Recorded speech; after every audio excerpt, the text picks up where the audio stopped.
Hey, what's going on, guys? This is Jake with Fitness Insider coming at you guys with another good one today. But first, as always, hit that subscribe button. I would love to have you guys join the family.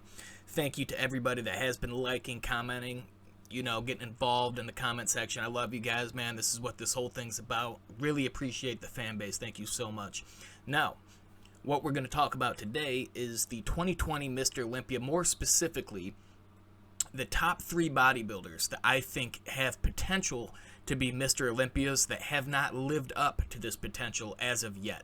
Some are more likely than others, but I think all 3 of these guys, and I could make a bigger list. I may do another, maybe part 2 video after this because there's several, but I think these 3 are the most likely to pull an upset this year and actually win the Mr. Olympia, assuming everything goes on as planned, with what's going on. But anyways, guys, without further ado, let's get into this thing. Alright, guys, to start this thing out, we're going to go with probably my favorite current bodybuilder, Roelly Winklaar, man. You want to talk about a freak? This guy is about as freaky as you can get. I've never seen a bodybuilder that has the proportions that this guy has. And when you talk about potential, it's out of this world, I'm using the footage from the 2018 Mr. Olympia because I think, personally, this was the best package he ever delivered to the stage. Now, you could make an argument saying maybe the 2018 Arnold Classic Australia was his best showing ever, and there's been a couple other ones that were on par, but to me, granted he was more conditioned in the Australia show, he was still super diced here, but he had the added fullness, man. He was a little bit flat in the Australia. He was massive here, just full out of his mind, super conditioned. And he just, the freakiness was just out of this world. He has, really good legs. I wouldn't say super world class like Phil Heath or Sean Roden, but they're right there. They're definitely one of the better legs in the Mr. Olympia lineup. Then you look at his upper body. From the front and the side, flawless. He could go to bat against any bodybuilder in any pose. The problem is, as we all know, 2 problems actually. When you turn him around, his back, okay? While his upper back is pretty dang thick and phenomenal, his lats super thick, wide, but his lower back, man, it's always been a weakness, and at this point, I'm assuming it's always gonna be a weakness.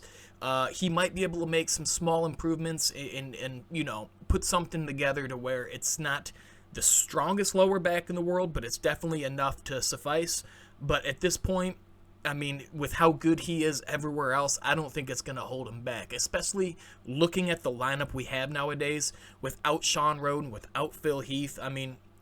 Assuming these guys are not coming back for the 2020 Mr. Olympia, he don't have that many people that are almost flawless.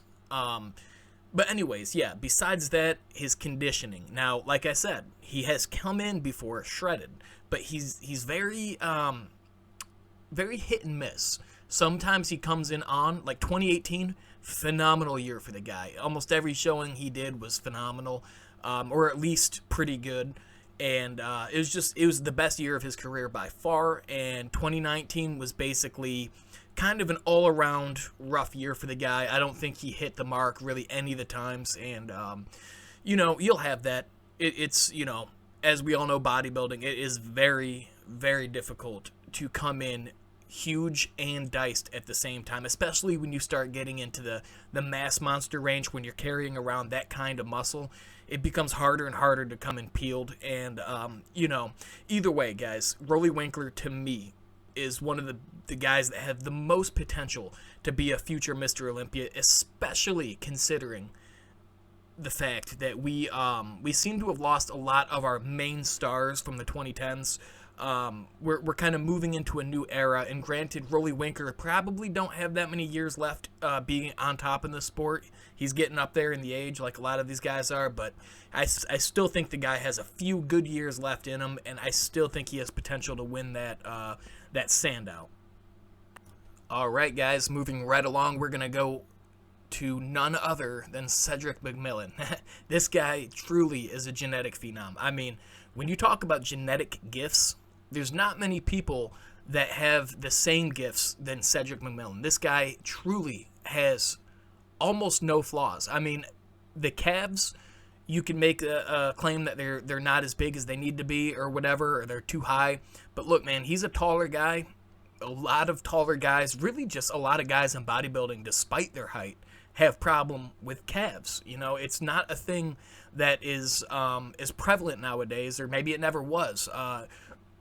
Either way, it seems like the judges don't really weigh the calves too much when they're scoring these bodybuilders.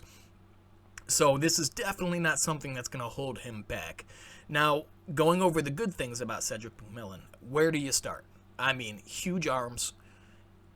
One of the best aesthetics in the game today. I mean, the lines are phenomenal. When you turn the guy around, as you can see right here, world-class back. When he hits this back double bicep, phenomenal arms, phenomenal upper and lower back, glutes, hamstrings, everything's there.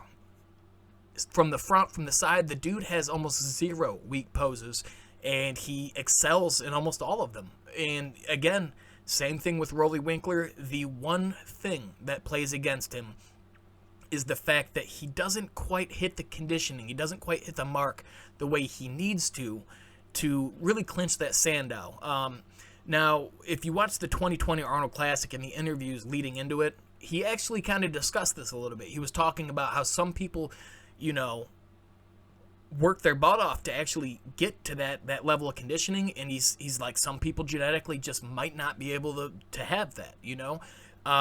Despite where you sit on that argument, I don't really know what to believe, because I've heard both sides of it. But I can say this. I have been guilty of this in the past, as I'm sure most people are, because I hear it all the time. But it is so easy to sit back from a computer chair and just think that these bodybuilders are not doing everything that they're supposed to be doing to come in to look as good as they can. I think that is kind of a naive argument, or a naive way of looking at things, I should say. And again, like I said, I've been guilty of it a million times. When I watch these guys come out on stage, I'm like, oh, he should have dieted harder. Oh, he should have, you know.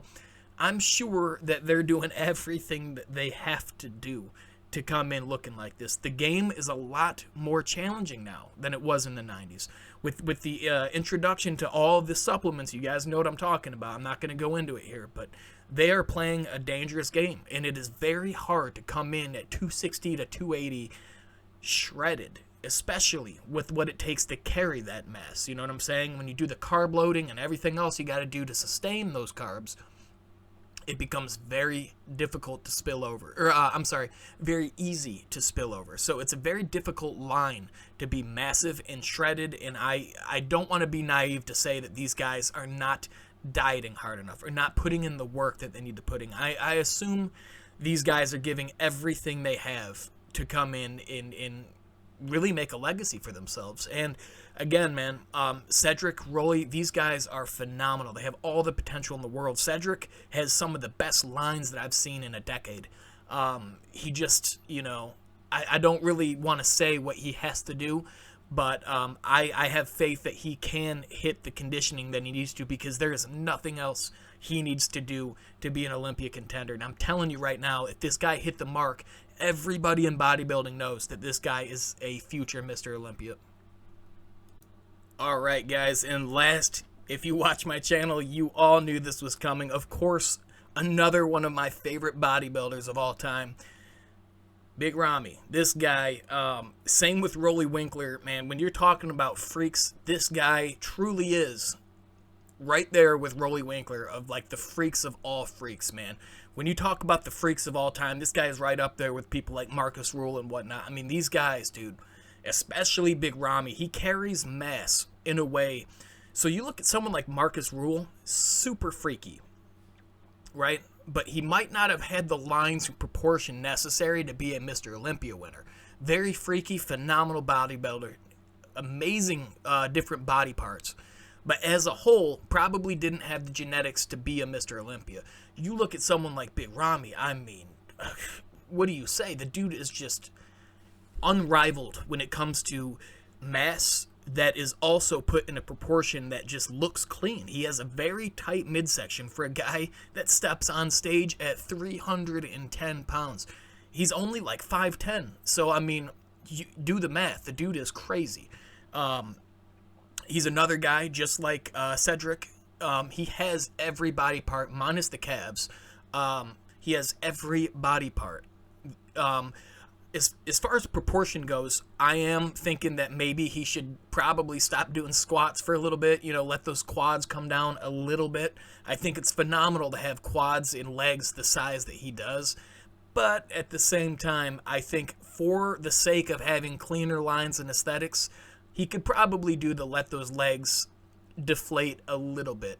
But either way, man, you look at how he did at the 2017 Olympia, or even at the 2020 Arnold Classic for the night show. Prejudging, he was off a little bit, but for the night show, the finals, he looked phenomenal, man. He was shredded. Again, he carries mass in a way that's just, he commands the stage. He outmasses everybody. And he's not one of those mass monsters that literally gets on stage and you're like, yeah, he's big, but he don't have really anything else. The dude has pretty dang good muscle separation, especially, again, if you look at the night show, his quads were shredded all the way through. And you turn the dude around, his back is phenomenal. What I would like to see from him, though, same thing with Cedric McMillan, man, conditioning. Conditioning is the one thing that all three of these guys actually kind of suffer with. And they're all bigger guys. Cedric was 280 in that video. Roelly is always like 280, 290, maybe even a little more. Rami, 300 to 310. I mean, these guys carry some serious weight. So, yes, it is harder for these guys to get shredded, and I'm sure there's a genetic factor there as well. But beyond that, I have faith that all three of these guys can hit the mark because I've seen all three of them hit the mark in the past. While it is kind of a difficult thing to do, it is a possible thing to do. And I'm telling you guys, everybody, if there is one thing that I can say for sure that everybody in the industry is just waiting to see, that is Rami to come in at the all-time most shredded. I can't even imagine what that would look like. I mean, we would probably never seen anything like it since Ronnie Coleman is probably something similar that it would look like. And don't get me wrong, I still think Ronnie Coleman is the greatest of all time. I'm just saying that Rami, if he was as shredded as Ronnie Coleman, it would be a very crazy sight to see. It's hard to say what it would look like, but it would be insane. But anyways, guys, Rami definitely takes the third spot for guys that I think have untapped potential. Basically what I mean by that is that these three guys have potential to be Mr. Olympias if they came in at basically their all-time best, especially for the Mr. Olympia 2020. If guys like Phil Heath and Sean Roden are not at this show, any one of these three guys can really come in dialed in and take that spot. And I'm not taking anything away from Brandon Curry. The dude is still dangerous. Brandon Curry, again, is another one. His legs are, of course, a weak point, but he is growing his legs. You can tell from the last 2-3 years, his legs are coming up, as is his upper body. He makes improvements every year. I mean, Brandon Curry is one of the most improved bodybuilders in the last couple of years. But I just want to make the point of saying that it's not like he was a one-time winner and that's it. He could still come in and, take another Sandow or two. But I'm just saying these three guys, I think, are the biggest potential to come in at their 100% best and take that spot. So, anyways, guys, I'm going to go ahead and close this video out. I want to give a thanks to everybody that stuck around. Really appreciate you guys. And again, people that have been commenting, liking, getting involved in a positive way. You guys are awesome. This is what this channel is all about. Really appreciate talking to you guys. It's cool talking with other diehard fans in bodybuilding. So, again, appreciate you guys. I love you guys. I will see you on the next one.